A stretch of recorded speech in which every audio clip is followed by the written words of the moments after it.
afternoon, and a warm welcome to yet another captivating episode of the Young Voices Forum. This show is proudly brought to you by Savannah Signatures with support from UNICEF Ghana. Today, we embark on a journey into the realm of innovative solutions, spotlighting how young people are tackling e-waste menace in Ghana. Growing e-waste production in Ghana has given way to widespread indiscriminate burning of cables and manual disassembly of lead-acid batteries, among other gadgets in the open, causing significant environmental pollution and damage to human health. Environmentalists and health professionals have raised concerns about these practices and the need to urgently find a solution to them. In the midst of this challenge, a group of enterprising young minds from Tamale have taken the mantle of change, demonstrating their entrepreneurial skill since 2019. These individuals, operating under the banner of AppCyclers, have been saving the environment and safeguarding the health of the people through the collection and recycling of e-waste. Today, one of them joins us to share the intricacies of the environmental impact of their work and its role in fostering employment opportunities. Before I introduce them, let's take a quick break. When we come back, the conversation begins.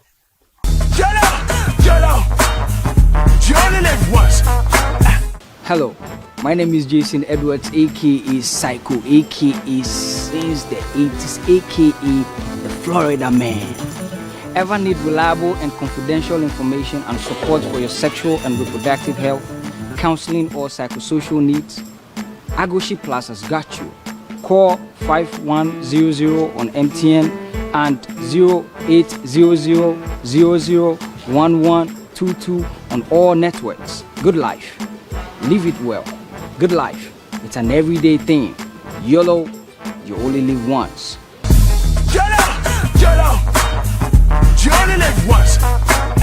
If you are just joining us, this is the Young Voices Forum. We are joined by a young man to tell us how they are forging employment avenues through e-waste, simultaneously championing environmental preservation and safeguarding human well-being.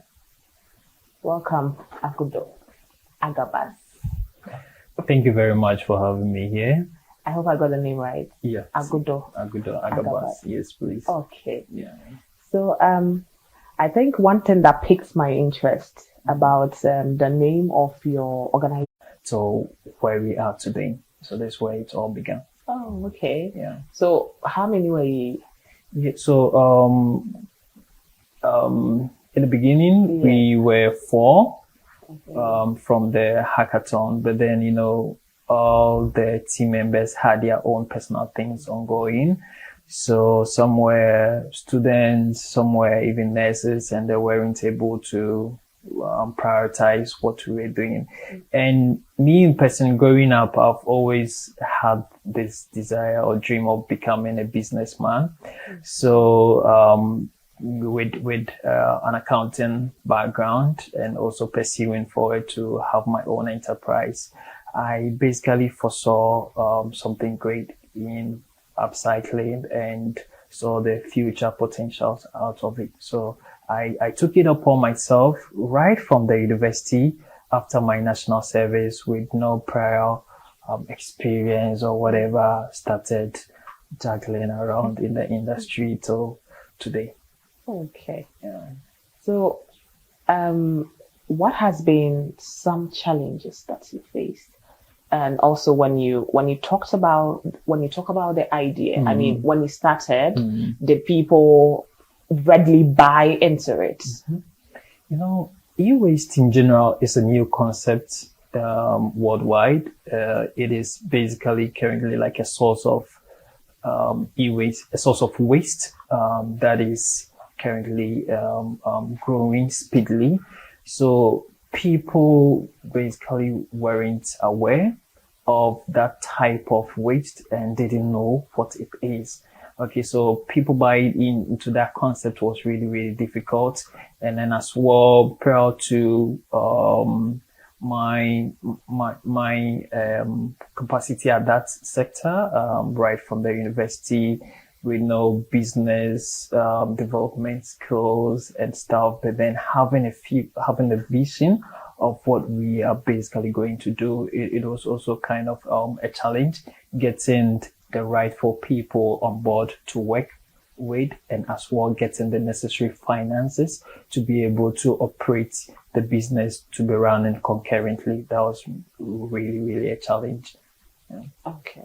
So currently, how many people does the AppCyclers employ? Yeah, so we have permanent staff of 5 team members, and then we have the supporting staff too, which is also 5 currently working with us at AppCyclers. Yeah. Okay, so that's 10. That's 10, yeah. Okay. Yeah.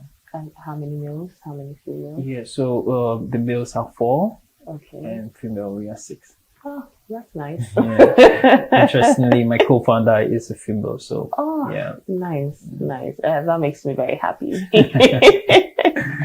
Okay, so now let's talk about the issue of e-waste. Yeah. What's the situation like in Ghana? Great. I think starting this show, we've been mentioning the word e-waste mostly. I get a lot of this question, what is e-waste? That's true. Yeah. So e-waste is basically a short form of word gotten out from electronic waste. Yeah. So it's basically any form of electric or electronic gadgets we use in our homes and offices that we no longer use.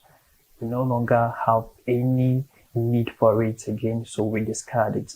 So in the process of discarding it, it becomes electronic waste. And currently in Ghana, we generate over 53,000 tons of electronic waste on an annual basis.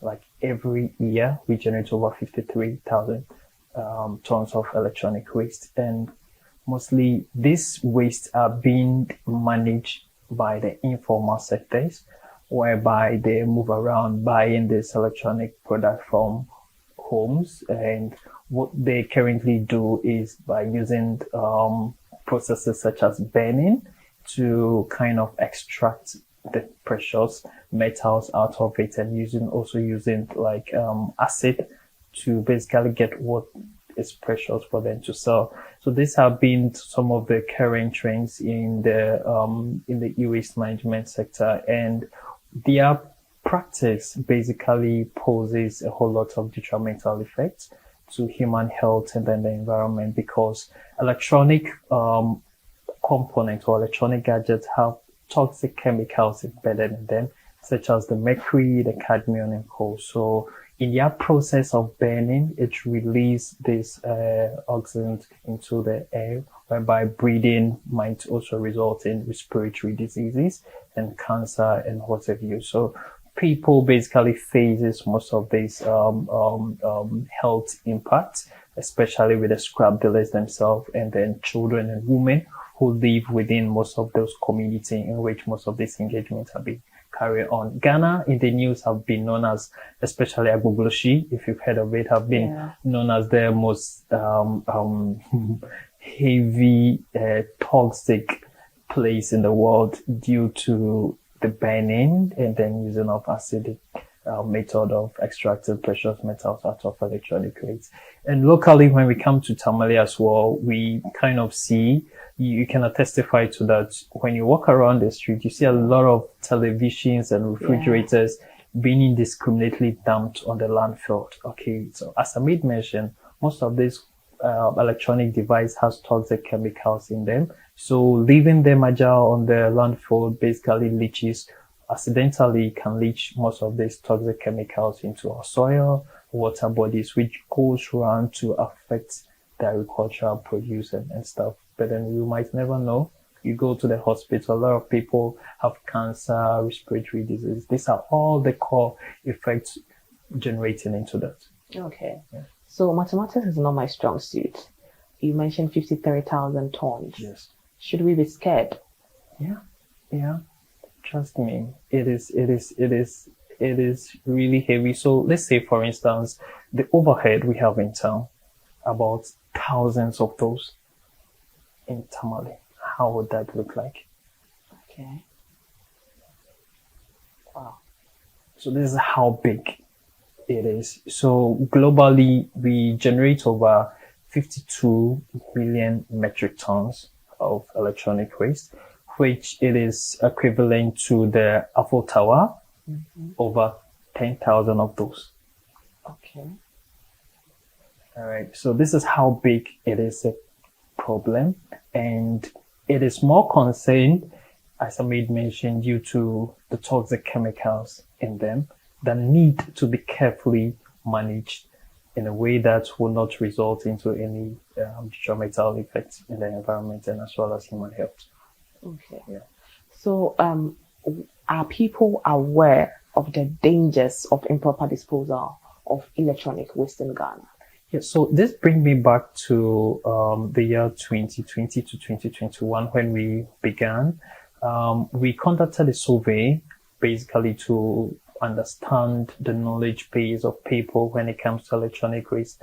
And interestingly, we realized that 70% of the people who basically attended to the survey didn't know what electronic waste is, where, and even how to dispose of most of those electronic waste away. So this basically informed us on the various thematic project or initiatives that we basically can initiate to kind of help us in achieving our bigger goal. So through that, we've been organizing campaigns and webinars and initiating various engagement to see how we'll be able to get people become aware of electronic waste and its harmful effects into the environment. So awareness is basically low, but we need to increase as time goes on. Okay. So if you just joined us, this is the Young Voices Forum, and today we are looking at electronic waste and the impact it has on the environment, and we are speaking to the co-founder of AppCyclers. We are going for a quick break, and when we come back, the conversation continues.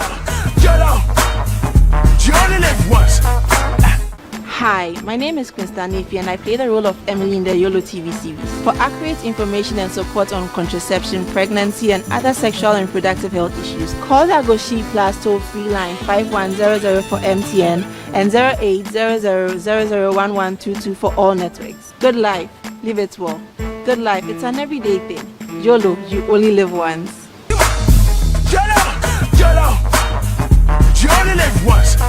Welcome back. If you just joined us, this is the Young Voices Forum, and today we are having a discussion on electronic waste and its impact on the environment, and we are privileged to be speaking to a brilliant young man who is using e-waste to create employment for a lot of people.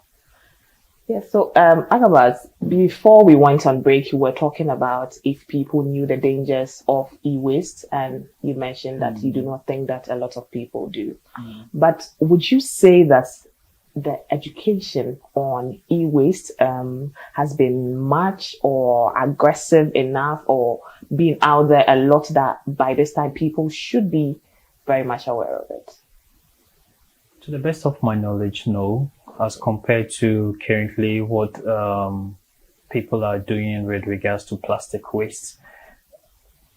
Electronic waste hasn't been known in the media for some time now with regards to educating people on the various negative effects and how people can basically ensure with its proper management. So this has been on the lower side, and currently at AppCyclers, this is one of the core things we are championing to ensure that we basically increase the awareness and the knowledge base of the general public on that regard. So we have certain initiative basically implementing on a yearly basis. Firstly, this year, we just completed that project, which was Edu Waste Radio campaign, whereby we select 8 radio stations in Tamale and then diversity 8 radio stations on a goal, educating the general public and as well as sensitizing them on best practices in managing their electronic waste and how they can also dispose most of this waste of safely. One of the things we've also been able to do is currently we have an MOU signed with Tamale Technical University, to ensure that we increase the knowledge base of the students when it comes to electronic waste. Ideally, technical university basically brings up more brilliant minds, and as well as graduates who are fully involved in electronics. So having that basic concept of inculcating electronic waste into their curriculum could also be a greater point to go. And we are currently open to the general public, various NGOs like you guys. We really appreciate this. Is also some of the medium of raising the word out there. So yeah, that's what we basically working on. Okay. So how have people accepted the concept of, proper disposal of e-waste? Yeah. So one of the things we've noticed and realized is that whenever we embark on such sensitization campaign, we get a lot of people now become, is this so? That kind of sense of entitlement. So this is what we've noticed, and whenever we embark, people then brings the electronic waste to us for recycling, and as well people calling in to kind of come engage most of their various targets, like say in schools, people do call us to come and then sensitize their students on the various effects of electronic waste. So we basically on currently getting the necessary traction needed, people buying into that idea, and also basically putting in perspective of the local implication, they knowing that e-waste is basically causing a lot of detrimental effect to human health. Then it rings bell, and then they put measures in place to basically do the right thing. But just that the bigger lack here is infrastructure. So generally in Ghana, we lack the appropriate infrastructure to fully on a high scale recycling electronic waste. So that's also what we are also envision to have the necessary infrastructure available to do this. Okay. So on a monthly basis or in a month, what is the volume of e-waste you receive? Yeah. So currently we are doing over 100 kg to 300 on a monthly base. Due to our current capacity, we do not encourage collecting more, but then what we have some specific type of electronic waste we collect as of now, and then we're looking forward in increasing this tonnages to a bigger tonnage in the near future. Okay. Yeah. So when you recycle these materials, what do you use them to do? Yeah. So firstly, we have creative team available that upcycle most of these materials into artifacts. Okay, we do have motherboard basically built out of using motherboards to build like African map, all right, which is really beautiful. You basically can showcase it in your hall or walkway. Really, really nice. And what we also do is we basically have a digital platform that various users can request for pickup of the electronic waste. So when it is collected, we do sorting, dismantling, and then there are core various components within the electronic waste which are reusable. So we have off-takers that comes around in taking most of these components for further processing. Oh, okay. Yeah. So it just doesn't end with you.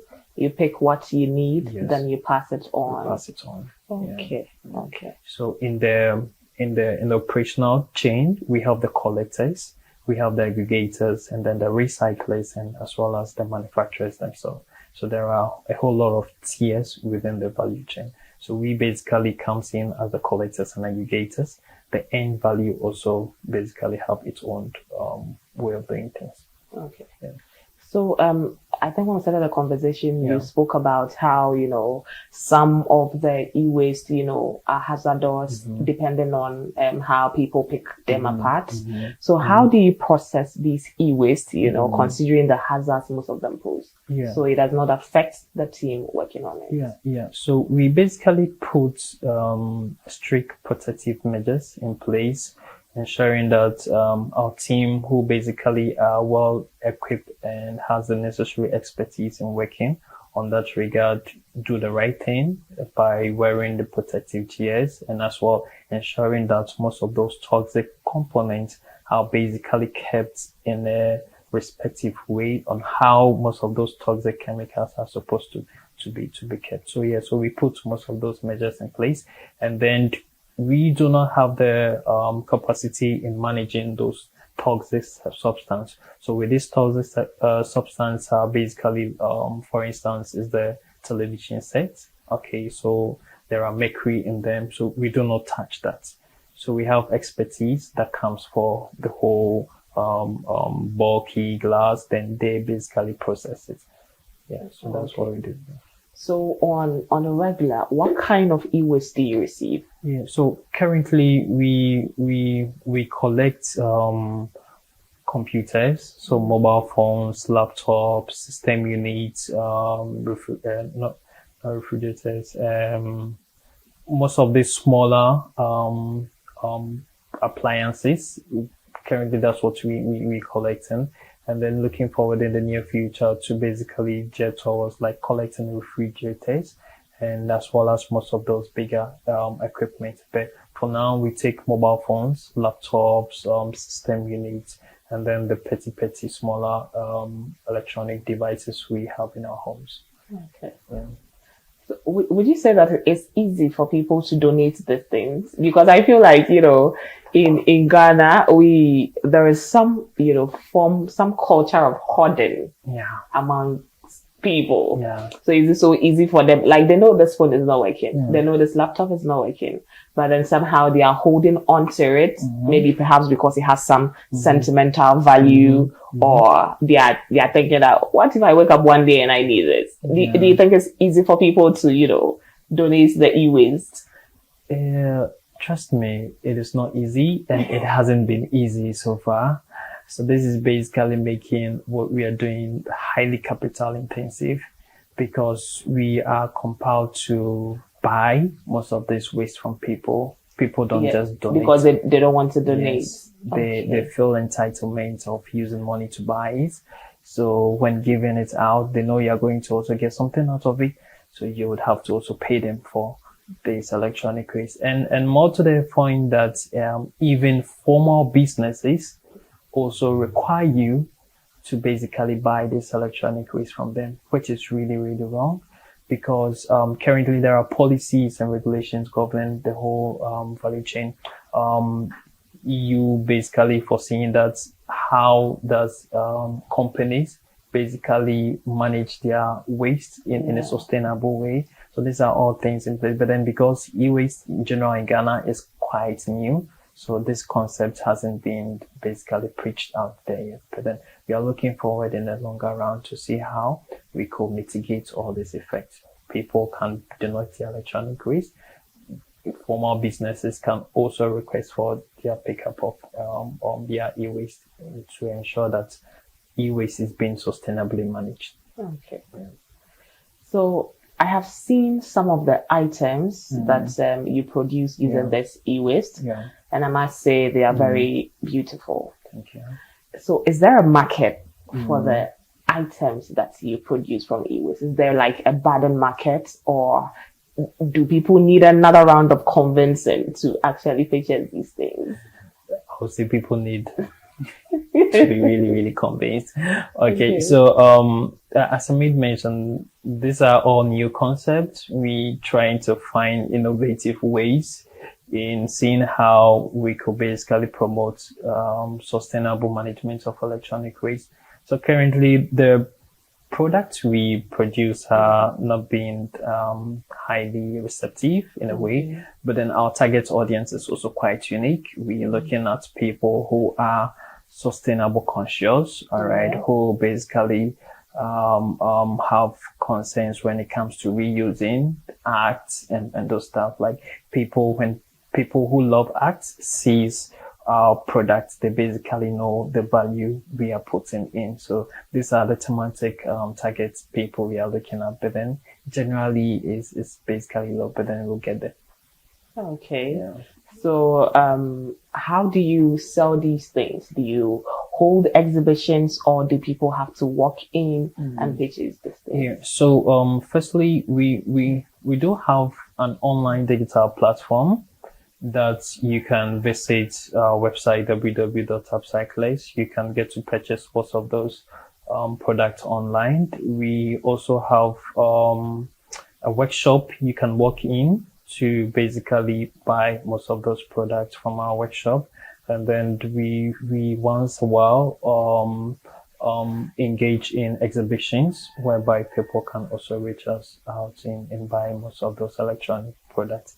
And as well with collections, our digital platform basically enables you to request for pickup of your electronic waste for safer disposal. And here, as you mentioned, we incentivize you for bringing in your electronic waste. Yeah. Okay. So your office, where is it located? So we are located on the Jusanaili Road. We right opposite to Sahar Global. And we are always open from Monday to Saturday. And anyone can just walk in. What time? We start work at 8:30 and we close at 5 p.m. Okay. Yeah. So if someone wanted to make a purchase, when they come there, Yeah. they're on display. Yeah, on display, you can buy and you can even inquire about us and all that. Okay. Yeah. So how do you see the future of e-waste management in Ghana? Yeah, so currently it is picking up and it's going to be more exciting and competitive because with regards to the government putting rules and regulations in combating the whole e-waste issue we have, there was a levy that was basically initiated, we call e-waste fund, that people producers pay some sort of levy so that we'll be able to have bigger infrastructures available to manage. So yeah, e-waste industry is becoming something of a great emerging, and it's going to be interesting that people will be able to make more economic benefit out of it, as well also helping solving the societal issues we are facing. Okay, so I think that we are drawing the conversation to an end. It's been a very insightful discussion. But before we put a thing or two, so thank you very much for joining us today. As always, we are very grateful. Without you, the audience, there will be no SavSign TV. I want to say a very big thank you to our executive producer, Emefa Etel Ella. Thank you very much, and also to the team behind the camera.